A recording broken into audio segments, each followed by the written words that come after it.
JJ Raney, we are here getting ready. The Worlds are a month or so away, and we're doing some cool promo and getting your picture taken. And now we're doing an interview, and I want to know what it's like for high school. You got your senior year of high school coming up.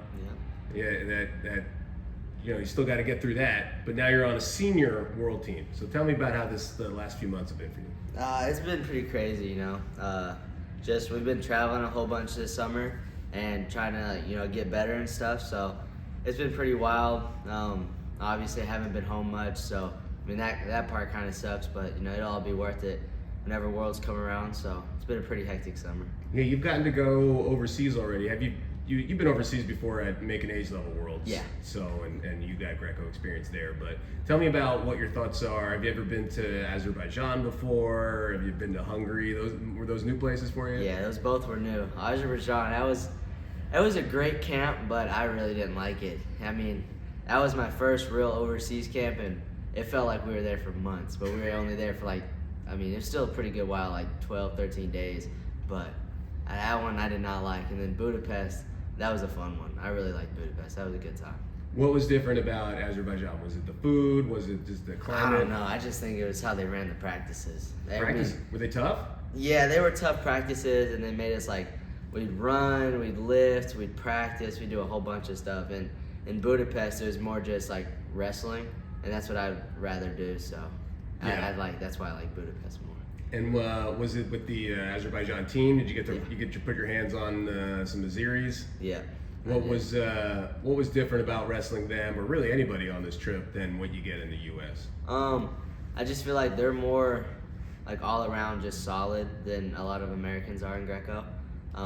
So it's a good feel, obviously, and to go over there, and it's good for them to feel us too, because I feel like Americans overall are just go out and score and are high flyers, and a lot of these foreigners are just keep the match close and stay in good position. So it's good for both sides. What do you prefer? If you're out there and you can have a match go any way you want, definitely high scoring. You want to put points on the board. 100%. If the match get in 100-100, that's what I would want.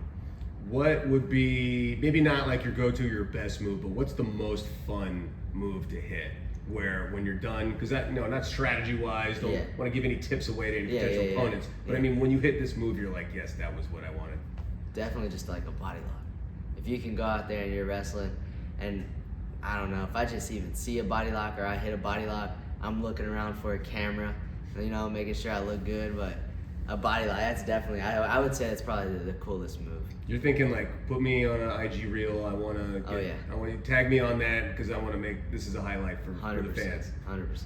How you've made a few of these since then. I feel like if you go on Flo's IG, we're gonna look you up and we're gonna find quite a few of these. Yeah, I've had a couple. Let's go back. I don't know, maybe a couple years. I feel like it was the U20s, not this year when you made the team, but the year before, that a lot of people really started to get to know you and your brother Jordan, and you were still the recruiting process was still open.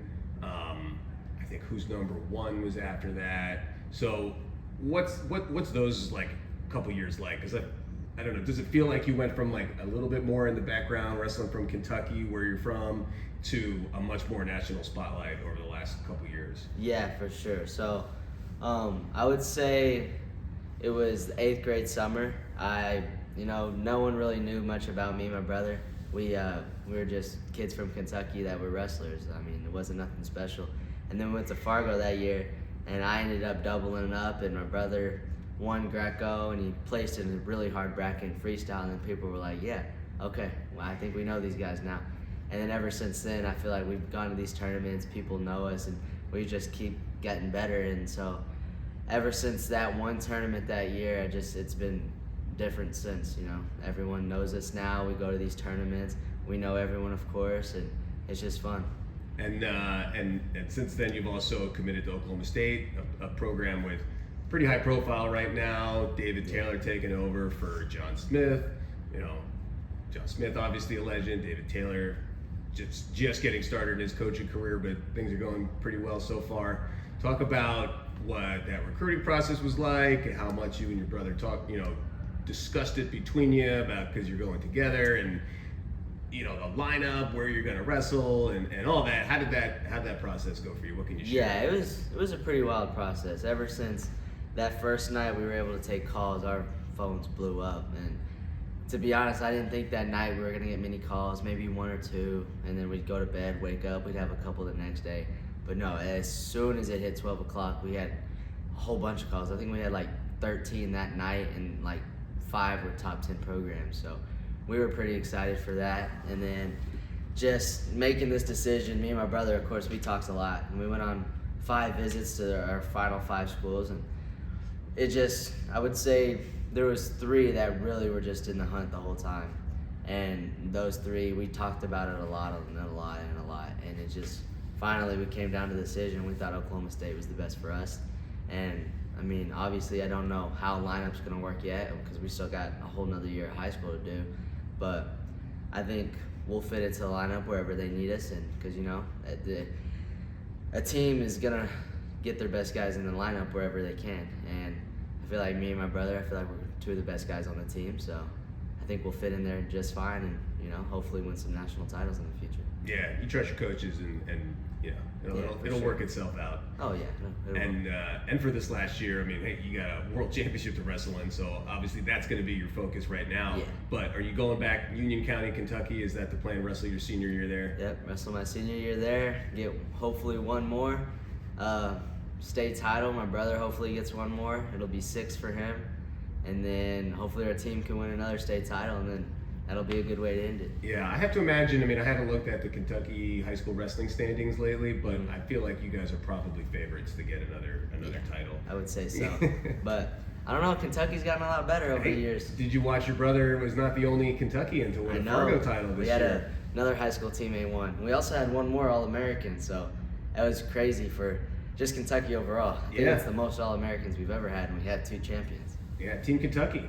Oh yeah, on the rise, getting it done. Yeah. So what was like going back to when you really first started, and it was how did you get exposed to the sport of wrestling?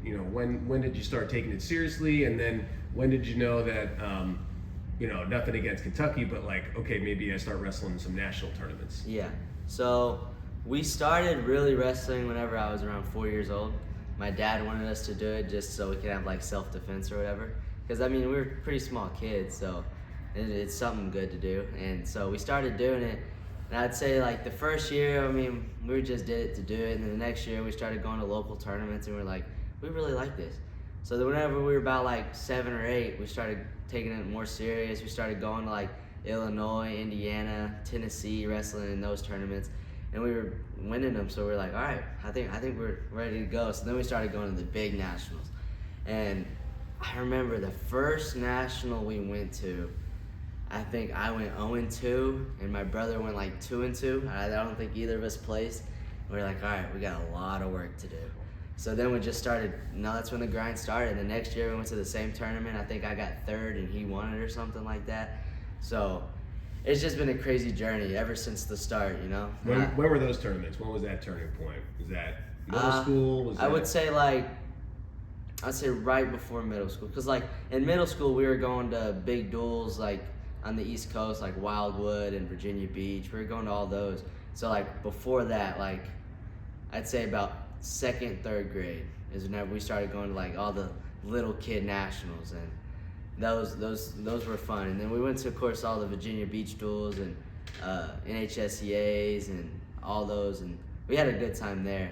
Our teams would always come up a little short, but we'd always do really good, but it was always a fun time. And then by the time you hit middle school, you were committed. You and your brother. Yeah. It was this. We were gonna have a wrestling life. That's what we're doing. Yeah, that's all we wanted to do. We quit all our other sports. I'd say we played a lot of sports until I would say 5th grade, and then once we hit 5th grade, we were like, all right, we're done. We're done with everything. We dropped everything, and we just wrestled. That's all we did. And how important was it having your brother? You got your practice partner right there. Yeah. You got somebody that you can, go on road trips, share a room. You're everywhere together, and then it's also a guy that you hang out with and that you're friends with. So, talk about just having your brother with there every step of the way. Yeah, no, it's been awesome. A lot of people, they don't really like have even like a sibling.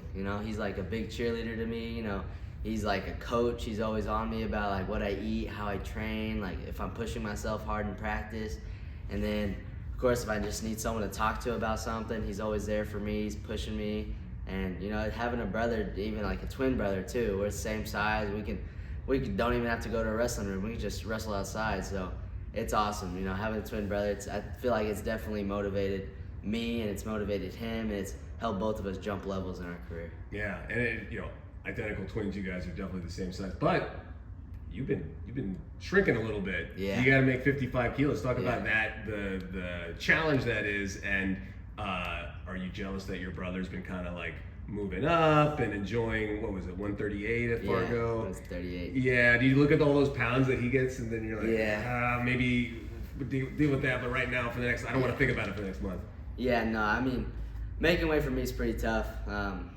Budapest was not a fun trip, but you know, whatever it happens. But obviously, I got 2 more weigh-ins. That's for Worlds, and then after I'm gonna go up a little bit. You know, I'll get some weight, and then it'll be nice. But him, he's enjoyed it. You know, he got hurt last year. He took some time off, but he ate a lot, and he's gotten big. But he knows what he has to do. You know, get his body back in shape and stuff, and he's in pretty good shape now. But I'd say he needs a little bit more. But I mean, it's good for him. Yeah, and obviously, you know, your goals continue to grow every year, and you got some lofty ones, I'm sure. And I know from speaking with our colleague David Bray, who's been following you guys for a while, and talking to your dad, that sometimes as an incentive to do well, you get, you know, I forget what it was, a Nintendo or something, or cell phone. I don't remember exactly what all the incentive. But what's the incentive for winning a world gold or a world medal? It's just a big hug. At this point, ain't nothing big for that. I mean, obviously winning it's gonna be awesome, but no, I can't really ask for much because I mean, Worlds is huge and that's like what everyone wants to do. But there's bigger goals than just a world title. I mean, I'm gonna be chasing Olympics here in 3 years from now. So if I win Olympics, then I'll talk to my parents about something. Yeah. But I mean, Worlds, it's just another tournament. It's just another stepping stone. So that's good. Your dad's off the hook. He doesn't need to bribe you to chase these goals. Nothing anymore. Let's talk about the team. They seem real close now. You guys have been traveling together, and you know they're forming a tight knit group. And it seems I heard Kamal maybe call you Baby J. Is that kind of taken on as a nickname for you, being the youngest guy here? Yeah, I mean, ever since I made the team, like everyone was giving each other nicknames, and it was before we took the team photo in Vegas, and they're like, "Man, what's a good name for you?" I was like, "I don't know. You just call me JJ." They go, "No, that's too plain. I'm gonna call you Baby J." And I was like, "Baby J works. You know, it's a good little ring to it." Yeah. So and have you been? They're playing spades a lot. So have you caught up on that? You got the rules down? Nah, I think I'm pretty much the best spades player now. Oh, okay. Yeah, me and Otto Black. He's not here, but you get me and him on a team, we could beat anyone. Yeah, Max's brother. Yeah, Max is good at it, but he can't beat me and Otto. We beat him every time. All right, that's the squad right there. Yeah, me and Otto. You're accepting challengers. Yeah, anyone in the world, come and take me and Otto on. All right, if we get after Worlds gets done, we'll organize a little spades competition. All right. I bet it gets pretty fierce with you guys. Yeah, it will be. Yeah, and then organizing some soccer, basketball games. You participate in those as well? Yeah, I'll play a little bit of anything. Yeah, stay competitive no matter what it is. 100%. There's a challenge, I'm up to it. All right, this one is the last question for me. It's a little bit more of a fun one, although you may think it's kind of cruel since you're cutting down to 55, but I want to know what happens after Worlds, after everything's done, your body's back, your appetite's back, you're feeling good. What's the first food spot? Either a restaurant or just something you know your parents make or whatever. What's your go-to? So, right after Worlds, I'll be in Budapest still. I'm definitely going to some kind of pizza restaurant, and then I'm getting ice cream. That's 100% a go-to. Not at the same time. Same time. Same time. Same time. Not ice cream on the pizza. No, not on the pizza, but right next to the pizza. All right, you follow one up with the other. Yeah, 100%. And then whenever I get home, I mean, hopefully I get to go to Who's Number One. I'm not too sure on that yet, but so I don't know how the diet's gonna work out and stuff. But if I don't go, then I'll be eating good. I'll have my mom cook some good meatloaf. I'm a big meatloaf guy. All right. Meatloaf, mashed potatoes, and gravy. That's a good combo. I love it so much. Yeah. And so she'll probably make some of that. And yeah, I'll probably. So that's a good selection right there. You got kind of like your junk food, and you got mom's home cooking. So yeah, that's good stuff. Kyle, do you have anything? Just one for me. What's the most memorable scrap you've had with your brother? Most memorable. Man, we've had a lot of good ones. I would say the best one I can remember was 3rd grade. We were in front of the school for a pep rally. Me and him wrestled, and I ended up beating him in overtime. And then in 6th grade, we moved schools. We did it again, and he beat me that time. But 3rd grade, we were like the big dogs of the school that year, and I ended up beating him, and like the whole school was going crazy. That was a pretty good time. I like that one. Exhibition match in 3rd grade with your brother. Oh yeah, That's pretty cool. And I won. And yeah, and I won. An exhibition, quote unquote, but it was serious. Oh yeah, it was 100% serious. All right. Well, man, I'm excited for Worlds. It's like you got senior year of high school, Union County in Kentucky. Yeah. After that, you got Oklahoma State. Yep. But before either of those things can happen, you are going to Zagreb, Croatia to represent Team USA for the Greco-Roman team at 55 kilos. So anything else on that topic or anything else before we let you get back with your team and finish up these cool photo shoots that they're doing? No, I thought that was good. No, it was great. That was great. All right. Well, JJ, thank you so much for your time, and we'll be watching in Zagreb. All right.